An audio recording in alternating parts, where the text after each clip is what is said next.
Hi guys, welcome to the watercoloring with distress oxide demo. So today I wanted to share with you using these fun spray inks. So what's cool about these inks is that they're called an oxide ink, an oxide spray. And the idea with these is that when you use them, the colors are really vibrant even when you mix them together. So they never mix to make gross mud, no matter which color combination you're spraying and mixing kind of together, which is really, really cool. So what I'm gonna do is I'm gonna actually show you some fun techniques for using these sprays.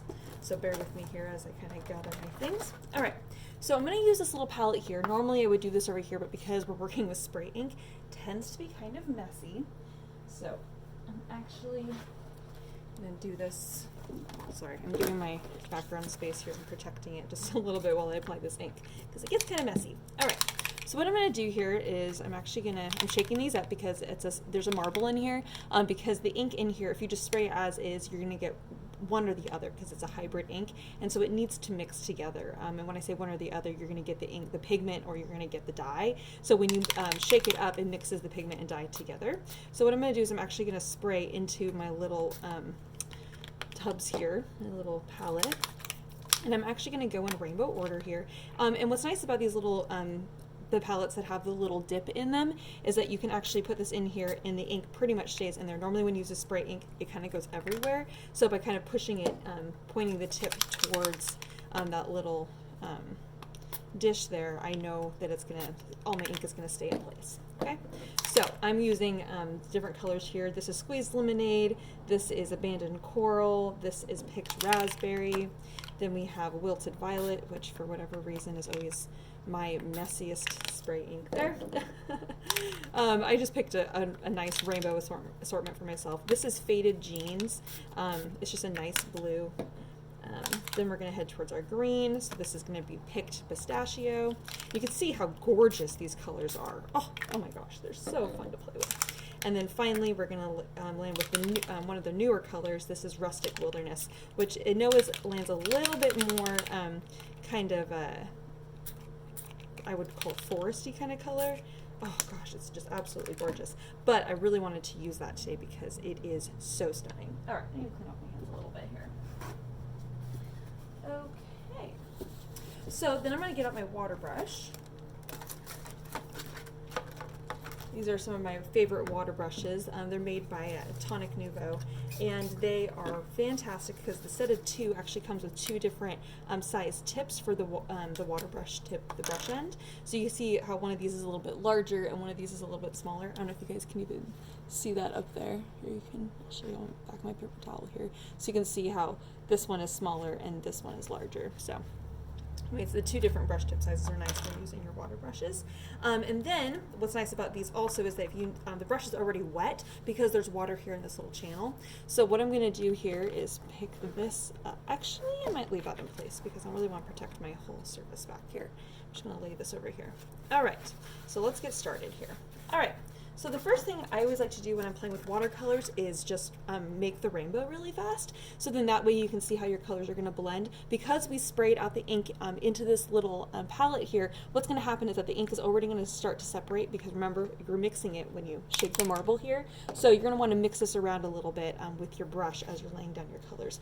And I always like to do this just because then you can really see the colors and how beautiful they are. And then I always like to save these little watercolor swatches for myself because then, you know, it's just so beautiful. I mean, why wouldn't you?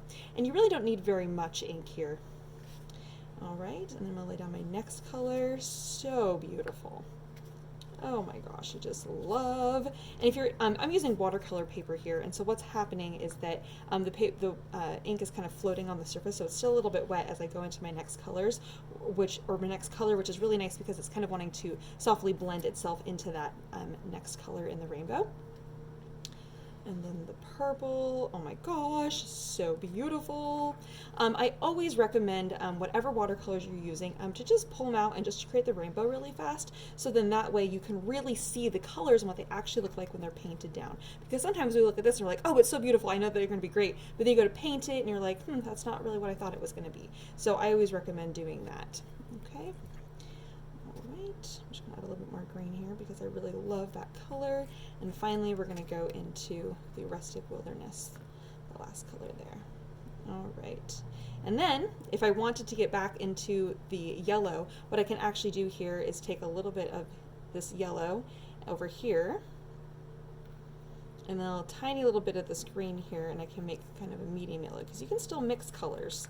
It's just going to be a little bit different if you were to try, I mean, you're not going to get a mud on the paper when you're spraying your inks, but you can mix the colors to create mud if you really want to. But the idea is that the colors are usually stay pretty vibrant when you're using them like next to each other, and you can already see that the colors are absolutely gorgeous and indeed very very vibrant. I'm going to go now finally back into my yellow, just because I like to go back to yellow. And there we are. All right, so there we have our little rainbow. It's maybe not necessary to have that olive green, that lighter one in there, but I decided to incorporate it in there just so that you can see the nice blend back to the yellow. Okay, so that's going to be the color. Those are going to be the colors that we're going to work with today. Aren't they gorgeous? Now, you can't really see it yet, but once these inks dry, they are so cool. For whatever reason, they usually have kind of a darker outline, and then the color on the inside almost looks a little bit chalky. But we're going to come back to this because once again, this ink is just really fun to play with. All right, let's set that to the side for a moment. Okay. So I'm going to show you some other things I've done that, again, I just was really inspired with and I really enjoyed creating. So the next thing we're going to do is I stamped this cool stamp background here. Oops. This is one from Hero Arts. This is a cool background stamp. So I stamped this on just some white, solar white paper, which is a type of watercolor paper. It's just a inexpensive cardstock that could be used for watercolors. And so I stamped and did heat embossing. So when I did heat embossing, this image is a little bit raised up, which is nice for doing watercolors because when your image is raised up, then the watercolors actually want to sit on the paper, and it's almost like it's a little bit of a barrier, so it makes it a little bit easier for coloring inside the lines, so to speak. Okay. So I was just really inspired by this design, so I'm just going to have some fun here, kind of creating some cool ideas. So I'm going to start with yellow in the middle for some of these, and you can see right away what's happening here. Normally when you color on black lines, especially with an ink like this that shows up on black paper and on white paper, what you often get is that the black line behind it actually disappears almost. So this way you can actually, because of the black line being embossed, it's actually acting as a resist, and so the ink can't bond to it, making it much easier for doing watercolors, especially doing quick watercolors like this. All right. And I actually really enjoy creating fun rainbows here and kind of going in different directions. And I think we're going to go into the red here. And then I'm going to do red down here. Now, of course, I could take my time and go and do a different color on every single stripe here, but I'm not going to do that right now. Not that I don't think it would be beautiful, but just that for the purpose of doing demo, I just want to kind of give you some ideas and inspire you. But if you wanted to go in and color each little line grouping a different color, then by all means do that, especially if you love everything rainbow, because it will make this design makes really beautiful rainbows. Okay. And then we're going to go into a purple here, and I am really big on rainbow. I've said rainbow a million times during this demo, but I really like the colors, how they look really nice next to their partner, so to speak, because purple always looks great when it's paired between red and blue, and same with yellow. I'm working kind of more in the warm tones at the moment, but yellow looks really beautiful when it's next to orange, and also when it looks really nice when it's next to green. So you can really kind of play with that kind of idea and kind of make some fun kind of ombre effects, which is kind of a fun thing to do when you want something that's kind of enjoyable but that isn't too overwhelming. Okay. Oh, I got some of my clear embossing powder right there on my white paper there. Oh, I missed some purple.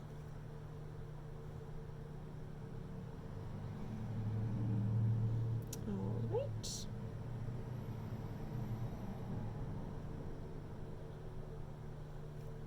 Okay, get a little more purple on the edges there and there. Okay, and then we're going to head towards green. Oh, I just love the Oxide ink colors. They are so beautiful. And this is really fun. I love how it's coming together and all the different shades kind of blending and kind of having that really fun effect here. I'm going to go in this direction and head back towards yellow.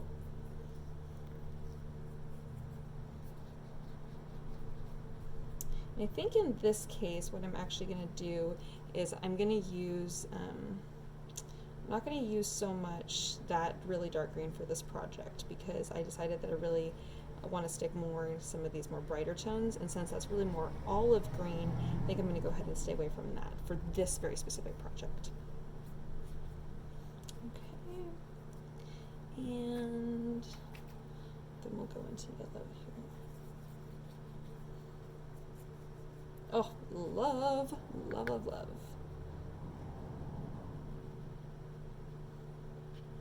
All right, and I'm going to leave these other areas white, not because I think that they should stay that way, but because then people can see, other people can see when they're looking at it to see how you went from the white pattern and then colored with the watercolors.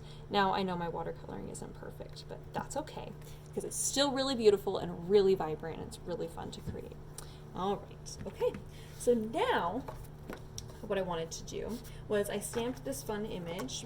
This is an image from Alt New. It's actually from this like book plate set actually, but I really love this stamp, and I've used it a lot when I'm doing planner stuff just because it's really gorgeous. And so this stamp is what it looks like, and I love how it has the center open so you can stamp a different sentiment, but then it has the florals on the top and the bottom. So I stamped and did heat embossing in white. So what's happening is that we're getting that raised up effect that I was just talking to you about with this image, right? So it's a little bit raised up, so it's going to hold the watercolors in place, but I did it on pink paper, and the reason why is because I kind of want to work in, oops, messed up, want to work in some kind of these pink kind of tones, and so the pink and red tones. So I'm going to use this color here, which was the picked raspberry color, and I'm going to go in here and paint my flowers. And I'm going to actually purposely be just a little bit messy when painting my flowers here, because what's going to happen is that, again, that white embossing powder is actually going to act as a resist, and it totally makes the flower come to life. Isn't that beautiful? Oh my gosh, I love this effect. So I'm just, again, going to be kind of messy on purpose here, kind of bringing this flower out, bringing that to life. And then I have some green around that I'm also going to paint on here, but then I'm also going to kind of go in here and kind of paint the inside of my image here just to kind of bring out some of the edge of that border there. So then that really comes to life too.